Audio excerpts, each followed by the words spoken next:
எல்லோருக்கும் வணக்கம்.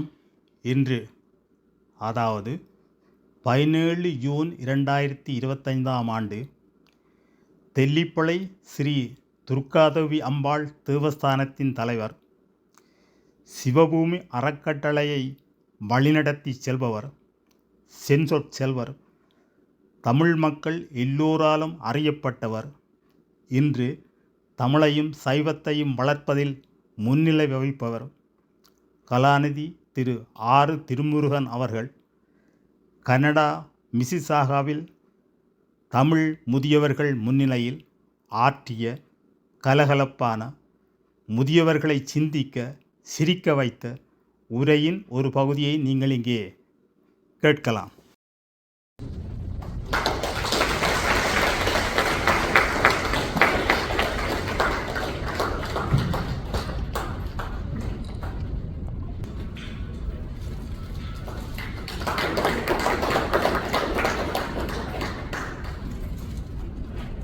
வாழ்க்கையில் நிறைந்த அனுபவமுடைய சான்றோர்களாக, மூத்தோர்களாக இந்த மண்ணில் வாழ்ந்து கொண்டிருக்கிற உங்களை இன்றைய தினம் சந்திப்பதை என்று நான் மிக்க மகிழ்ச்சி அடைகிறேன்.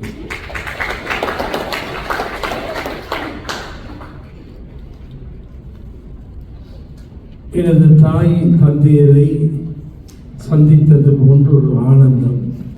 உங்களை பார்க்கிற போது இளையோர் சந்திப்பு போலதான் இருக்கிறது. மூத்தோர் சந்திப்பு என்று சொன்னார்கள். ஆனால் ஒரு மிக இளமையாக, அழகாக, உற்சாகமாக இருக்கிறீர்கள். நான் மூத்தோருடைய குழந்தைகளோடு சந்திக்க வந்தது போல எனக்கு இருக்கிறது. அப்படி நீங்கள் சந்தோஷமாக இருப்பதை கண்டு, அழகாக இருப்பதை கண்டு பெரும் மகிழ்ச்சி அடைகிறேன். பெரியவர்களே,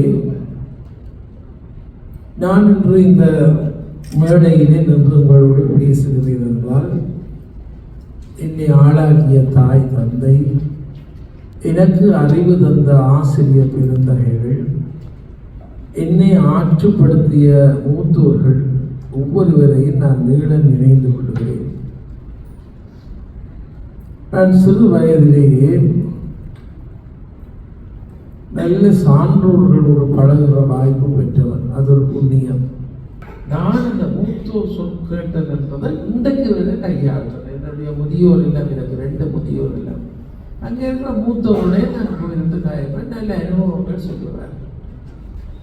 அவை இந்த மூத்தோர்களுடைய அனுபவம், ஞானம் என்பது பெரிய விஷயங்கள். யோக சுவாமியை பற்றியோ அல்லது வேறு வேறு விஷயங்களை பற்றியோ. அப்போ ஒரு நாள் இந்த மூத்தோர்கிட்ட நான் காய்ச்சி கொண்டிருக்கேன். அவையெல்லாம் ராமனார் நேராக பார்த்தாங்க. ராமனாருடைய மரணச்சடங்கு அப்படி செய்கிறாங்க, அப்படி இப்படிலாம் காய்ப்பினா நேராக பார்த்தவன் அவர்கிட்ட இருந்து விஷயங்களை எல்லாம் கேட்டுக்கொண்டோம்.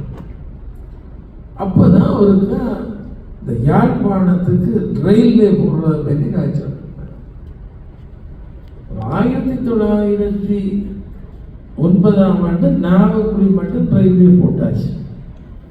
இஞ்சால போட விடுதில்லை. ரயில்வே ஸ்டேஷன் அதோட நின்றுட்டு இஞ்சால வெள்ளக்காரருக்கு பலத்தை எதிர்ப்பு. அப்போ இந்த பெரிய ஆக்கள் காய்ச்சல். அப்போ முக்குத்தனமாக அப்படி ஆக்கள் ரயில் இஞ்சால ஓடக்கூடாது இருந்தது. ஏன் ஓடக்கூடாது இருந்தது? அப்பத்து அறிவு கூடாதான். கோச்சி ஓடினால் இல்லைன்னா காதுகளாகவும் போடுவோம். அப்படி எங்களை செல்லாகி கூட ட்ரெயின் போயிட்டான். கொஞ்சம் பேர் அறிக்கை விட்டுருக்கு. என்னன்னா, அடங்கி வச்ச கோழிகள்லாம் ட்ரெயின் ஓடின இடங்கள்ல ஒழுங்கி ஓடினார். ஏற்கனவே ரயில் பாதையில கோழி அடைய வச்ச வீடுகள் எல்லாம் கோழி ஒழுங்கி ஓடிட்டு முட்டை விழித்தார். இந்த கட்டாக்காரியாக விடுகிற மாடுகள், மேய்ச்சலுக்கு போற மாடுகள் எல்லாம் ரயிலுக்கு போய் அடிபட்டு சாகுதான். அப்ப இங்க ரயில் போட்டான். இப்படி ஒவ்வொரு பேரும் ஒரு நியாயங்கள் சொல்லி ரயிலை தடுத்தாச்சு. சார் பொன்னம்பலம் ராமநாதன் பிரிட்டிஷ்காரர் அனுப்புகிறார்களாம். யாழ்ப்பாணத்தில் ரயில் ஓடுறது நல்லது என்று சொல்ல மாட்டோம். ராமநாதன் சரியா கட்டிக்காரு. அவர் இந்த கோட்டாவிலுக்கு முடிவுக்கு இடையில தண்டவாளத்தில் பெரிய கூட்டம் இருந்தான். செத்தாலும் விட மாட்டோம். நாங்கள் அப்பவும் அப்படிதான், அப்பவும் அப்படிதான். அப்ப ராமநாதன் சொன்னாராம், பெரியோர்களே, அன்பர்களே, இந்த ட்ரெயின் உங்களுக்கு காதல் நாடைக்காரோ நிச்சயாங்க பயப்படாயங்கோ. கறிக்கோச்சி போக தோட்டத்து வெங்காயம் போயிலாம் பழுதாகி போடணும்னு சொல்றதெல்லாம் போய் அப்படி ஒன்று செய்யாது. நான் அங்கெல்லாம் பார்த்துட்டு தான் வந்தேன். நான் லண்டனில் படித்தேன், ட்ரெயின்லாம் பள்ளிக்கூடத்துக்கு போனான், இதெல்லாம் சொன்னாலும் விடுபட்டுருக்கேன். கடைசியாக ராமநாதன் பார்த்தார், நான் இந்த ரயிலில் ஏறுனீங்கன்னா நீங்கள் 1.5 நாளில் கதிராமத்துக்கு ஓடுவீங்க. ஒரு மாதமா காட்டுக்குள்ளார கதிராமத்துக்கு போய் சில பேர் டொய்லெட்டுக்கு போனாலும் 4 பேர் விஷம் மாறிடுவார். வா வாடா வேற மாட்டார். அவரை விட்டுட்டு கூடுகிறார். பிறகு வீட்டில் சொல்லினாங்க, இப்படி ஒரு நாள் மேலே கழிக்க போகிறவரே இன்னுங்க இப்படி ஆக்கள் சொல்ல ராமநாதன் சொன்னார், இதே ஏறுனீங்கன்னா புளிய கொழுப்பு அரைநாளில் கதுதான். அப்போ அப்படி ஒன்று 50 விதமான சனத்துக்கு கதிராமத்துக்கு ஒரு சந்தோஷத்துக்கு ஒப்படி. அடுத்த ராமநாதன் சொன்னார், இந்த அரைச்சத்துக்கு கருத்த குழம்பான வச்சுருக்கிறீர்கள், இது அப்படியே கொழும்பு கொண்டு போனீங்கன்னா அவங்க ஒரு கருத்த குழம்பு. நீங்கள் மாம்பழம் மீது வீடு கட்டலாம். அப்போ கொஞ்சம் கொஞ்சமாக மேலம் மாறி எல்லாரும் ரயிலோட விட்டம் மாட்டுச்சு. ஒரு ட்ரெயினை யாழ்ப்பாணத்தை கொண்டு சேர்க்கிறதுக்கு எங்களுடைய ஆக்களோட இவ்வளோ கஷ்டப்பட்டதெல்லாம் இதுக்கு இது இப்படியான செய்திகள் எல்லாம் படித்து பெரிய சந்தோஷம். அதிபர் PS குமாரசாமி, நாங்கள் 10Bயிலிருந்து 11Bக்கு போக போகிறோம். நாங்கள் என்ன செய்வோம்னா, கிண்ட கோச்சில் ஹாஸ்பிட்டல் சீட் போட்டு ஒரு ஹோலில் இருந்தனால கீழே கெடுகால அமைஞ்சிருக்கு, கீழே வளையல் இருக்குது. சோக்கட்டி எடுத்து திருமுருகன் எத்தனையாம் ஆண்டு இந்த வகுப்பில் படித்தனாங்க எழுதுவாங்க. எல்லா படிகளும் எழுதுவோம். இப்படி மரங்கள் ஏறி எழுதுறது கிண்ட கோச்சில் ஒரு வழக்கமாக இருந்தது. இந்த வகுப்புகளில் இந்த வகுப்புலேருந்து அந்த வகுப்பு கிண்ட கோச்சி ஆள் இருக்கிறேன். அப்போ PS குமாரசாமி திடீர்னு பிரம்போட வந்தார். நாங்கள் எல்லாரும் வளையல் ஏறி இருந்து எழுதி கொண்டிருந்தோம். குரங்குகளை இறங்க எல்லாரும் லைன் பண்ண போகிறோம். இந்த கொண்டு போய் வெளுக்க போகிறோன்னு நாங்கள் பிரின்சிபல் ஆஃபீஸ் வாசலில் போய் நிற்கிறோம். அது போய் ஆஃபீஸில் போகிற வகைகள்லாம் பார்த்துருக்கேன். டீச்சர்ஸ் அதில் போகிற மாஸ்டர் என்ன நாயலை செய்து நீங்கள் வளையல் ஏறி இப்படி ஏறி எழுதினாங்க. உங்களுக்கு வேணும் உடைய வாங்கி துளையங்களும் அந்த இடத்துக்கு கடும் கோபமாக இருக்குது. PS மூக்கு பொடி போடுற பழக்கம் இருக்குது. அது மூக்கு எழுத்து போட்டு கேணி எடுத்தேன். நான் துளைஞ்சதுன்னு நினச்சேன். அவர் சொன்னார், எல்லாம் லைனில் குமாரசாமி கோயிலுக்கு வாங்க. அங்கே 6ஆம் 7ஆம் 8ஆம் வகுப்பு தான் அங்கே இருந்தால் அங்கே வச்சு அடிக்க போகிறார். அங்கே கூட்டி விட்டு அங்கேருந்து குமாரசாமி கோயில் செப்பு தாடி இருந்தது.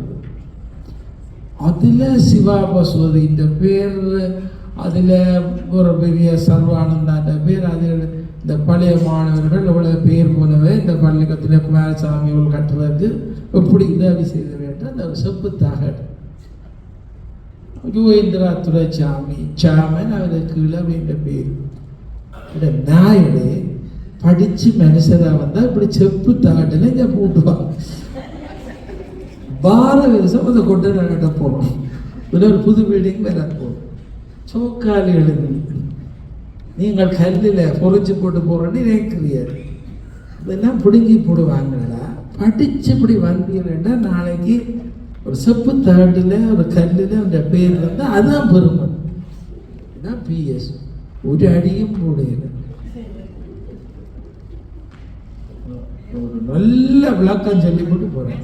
இன்றைக்கு ஜஃப்னா இண்டு கோயிலில் நாவலருடைய சிலையை கீழே 6 திருமணம் செப்பு தாடி இருக்குது.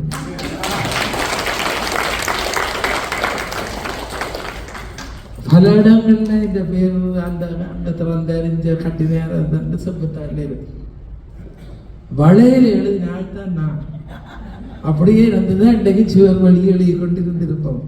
நல்ல பிரின்சிபல் எப்படி அடிக்க போறாருன்ட்டு நாங்கள் எல்லாம் கையை ஆயத்தப்படுத்தி பிடிச்சி கிடச்சி கொண்டு பிஎஸ் அடிவாங்க ஆயத்தப்படுத்த பிஎஸ் என்ன செய்தார், செப்புத்தரனை கொண்டே காட்டி இதைத்தான் பின்பற்றுவோம், இதுதான் நாளைக்கு நிரந்தரமானது, வளையல் எழுதுறதெல்லாம் போடுமடாங்க. இன்றைக்கு நான் நெச்சு பார்க்குற அந்த ஆசை அதே பிஎஸ் குமாரசாமி ஜப்னே இன்று பக்கத்தில் சிவநாதன் அதை சீனிசிங் ஃபைல் வாங்கன்னு சொல்லுவோம். அதில் தண்ணி போடுவேன். இன்று கொஞ்சம் வந்து படிச்சுட்டு ஏதோ சின்ன வேலையில் பார்த்துட்டு அது இந்த ஃபுட்பால் மேட்ச் கிரிக்கெட் மேட்ச்னா கிரவுண்ட் பக்கத்தில் வந்துட்டு Hindu Jaffna Hindu WhatsApp colour blue and white அப்படின்ட்டு பந்தடிக்கிறவனுக்கு பக்கத்தில் இந்த கிரவுண்ட்ஸ் இந்த வெள்ளி பக்கத்தில் இவர் ஓடுவார். அடி அடா உருளடா விரல் அடா வந்துட்டு அவரும் வந்து படியங்களை தூக்குவார். ஆனால் ஒரே தண்ணி அடிக்காரம். அவர் ஒன்றா இறந்துட்டு அனாதரவா ஆஸ்பத்திரியில் போய் எங்களோட இப்போ ஸ்கூலில் பிரேயர்களில் வளமையாக எங்களோட ஓர்ஸ்டூடெண்ட் யாரும் பெரியார்கள் நீதவான் நிறைய பேர் வந்தால் பிரின்சிபல் ஒரு அஞ்சலி சொல்லுவார். இன்றைக்கு பிரின்சிபல் ஒரு அஞ்சலி கண்கலங்கி சொல்கிறார், எங்கள் கல்லூரியின் ஒரு அபிமான பழைய மாணவன், எங்கள் பாடசாலையின் எந்த ஒரு விளையாட்டு நிகழ்ச்சியிலும் வீதியில் நின்று ஆரவாரம் செய்கிற திரு சிவகுருநாதன் அவர்கள் காலமாகிவிட்டார். அவருக்கு ஒரு நிமிஷம் பவனாச்சு. யாரோட சிவகுருநாதன் சீனிசிங் பயில்வானோட பிறகு வந்தால் பிஎஸ்என்எஸ் பேப்பர் எடுத்து எங்கள் கல்லூரி அபிமானி பழைய மாணவன் கஷ்டப்பட்டு அனாதரவாக இறந்துட்டார், அவருடைய மரணச்சடங்கை செய்கிற பொறுப்பை நாங்கள் தான் எடுக்கணும் விட்டுட்டு தான் 10 ரூபா போட்டுட்டு. அப்போ 10 ரூபா பெரிய காசு. என்னென்று கூப்பிட்டு சொன்னால் எல்லா ஆசிரியர்கிட்டையும் இதில் காசு போட்டு ஆசிரியர்கள் 5 ரூபா 2 ரூபா வசதிக்கு கூட பிரின்சிபல் நாங்கள் அப்புறம் 4 பேரை கூப்பிட்டு முத்துக்குமாரசாமி மாஸ்டர் கேம்பிரிட்ஜ் காரில் போய் சவப்பட்டி வாங்கி எங்களுக்கு நேரம் போய் கோம்பேடு சுடலையில் வண்டில் ஒன்றுருக்கு அவங்கள்ட்ட சொல்லி அந்த வண்டியில் தள்ளி கொண்டாங்க. கின்ற ப்ரொஃபஸர் பக்கத்து வீட்டில் செத்த வீடு நாங்களே சிவபுராணம் எல்லாம் பாடி தள்ளி கொண்டு போய் அப்போ ஒரு படிக்கிற காலத்தில் வீட்டில் சுடலைக்கு விட முதல் என்ன சுடலையை கொண்டு விட இந்த பிரின்சிபல் தான். அப்போ சுடலையை போய் பிரின்சிபல் தான் நின்று செய்கிறதெல்லாம் பார்த்தாதான் இப்போ 66 முதியோரை சுடலையில் கொண்டு போய் நான் எல்லாம் செய்து நானே கொண்டு வச்சு எல்லாம்.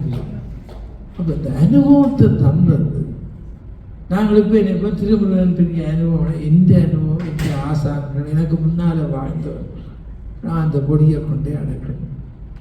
அனுபவ ஞானம் உங்களை போன்றவரிடம் இருப்பது எந்த புத்தகத்திலும் வாய்ச்சி முடிக்க முடியாத விஷயம்.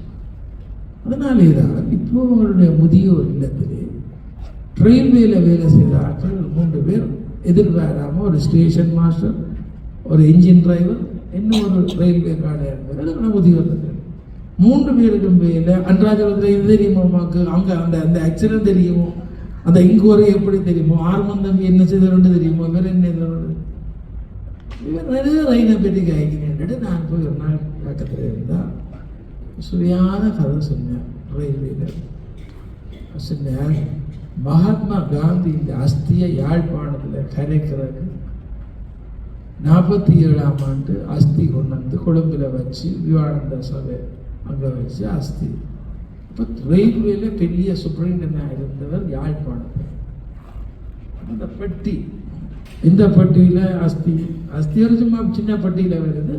அவர் என்ன செய்தார், அந்த பெட்டியை சோடிச்சு அந்த பெட்டிக்கு வாழை கட்டி தோரணம் கட்டி எல்லாம் கட்டி மகாத்மா காந்தி இந்த அஸ்தி போடுற பெட்டியை அப்போ கொழும்பில் ஏரிக்கிற பத்திரிகை அதைத்தான் படம் எடுத்து போட்டார்கள். காந்தியினுடைய அஸ்தியை யாழ்ப்பாணத்துக்கு கொண்டு போகிற போயிரதம் விசேட போயிரதமாக மாறிவிட்டது.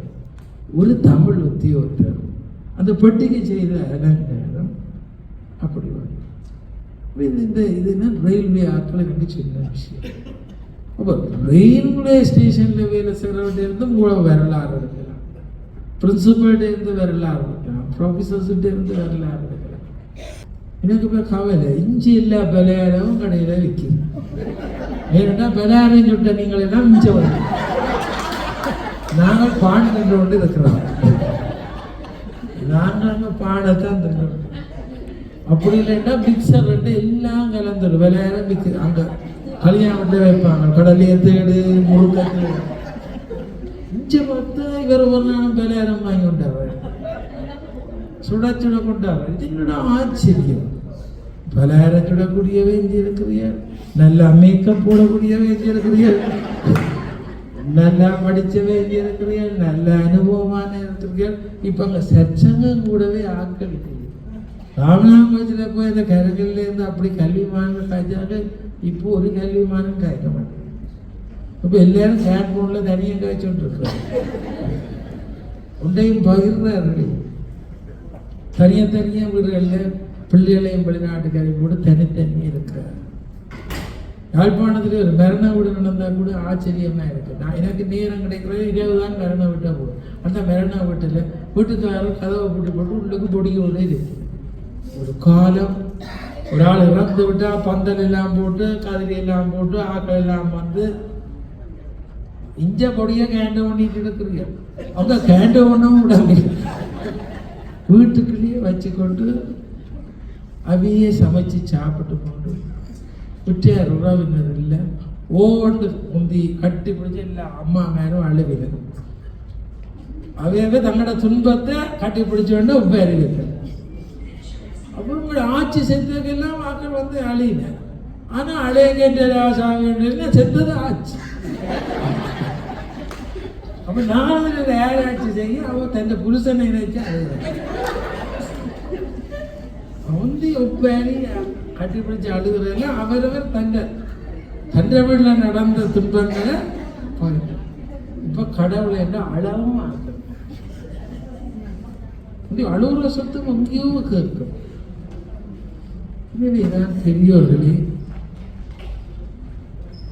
இன்றைக்கு பழையன கழிதலும் புதியன புகுதலும் வலுதல் என்ற ஒரு நாகரிகம்.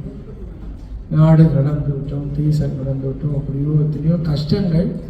என்றாலும் நீங்கள் எல்லாரும் சந்தோஷமாக வாழுங்கள், நல்லா இப்படி நட்பை பகிர்ந்து கொள்ளுங்கள். கோபங்களை முதுமை காலத்தில் வளர்த்து கொள்ளாதீர்கள். கோபம் கொஞ்சம் வளர உடனே ப்ரெஷர் கூடும். ரெண்டையும் பூட்டி போட்டு காய்ச்சி பாருங்க. இங்கே சிரிச்சு கொண்டே இருக்க ப்ரெஷர் குறையும். இன்னொரு கோபிக்க ப்ரெஷர் சிரிச்சு கொண்டே இருக்கிறதுக்கு என்ன முயற்சி? எல்லாரோடையும் சாப்பிடணும், எல்லாரோடையும் சிரிக்கணும், எல்லாரோடையும் ரசிக்கணும். அதுக்குரிய அரிய வாய்ப்பு. நல்ல தலைவர், நல்ல பெரியவர்கள், உங்கள் எல்லாருக்கும் நன்றி. பொறுமையாக என்னுடைய இந்த விடயங்களை கேட்டு வைக்கிறார்கள். நான் பெரிய தலைப்பில் பேசின உங்களோட உரையாடி நன்றி. வணக்கம். ஒரு விஷயத்தில் வந்து ஆழமாகவும் அகன்றும் நுணுக்கமாகவும் சிந்திக்கிற தன்மை வேணுமென்றார். அந்த அந்த தன்மைகளை நான் விட்டுமுழுதாக திருமுருகன் அவரிடம் காண்கின்றேன். இந்த இந்த இந்த அனுபவம் வந்து நாங்களே கையில் சொல்லுவோம், படியுங்கள், வாசியுங்கள். அது மாதிரி தான் சொன்னார், வாசியுங்கள், அந்த வாசியுங்கள், கேளுங்கள். எல்லா அனுபவங்களையும் சேர்த்து தொகுத்து உங்கள் வாழ்க்கையில் ஒரு சிறிய மேம்பாடு ஏற்பட்டால் அதுவே சிறந்தது. இந்த ஒரு கீழ்மட்ட நிலையிலிருந்து ஒரு அடுத்த நிலைமைக்கு போகிறது மிகவும் மனதுக்கும் சமூகத்துக்கும் ஒரு முன்னேற்றமான விஷயம். ஸோ அவருடைய தந்த அற்புதமான விஷயங்கள் வந்து அனுபவங்கள் வேறு ஒன்றும் இல்லை. அவர் தந்தது முழுக்க அவருடைய வாழ்வில் நடந்த அனுபவம், கண்டது, கேட்டது, வாசி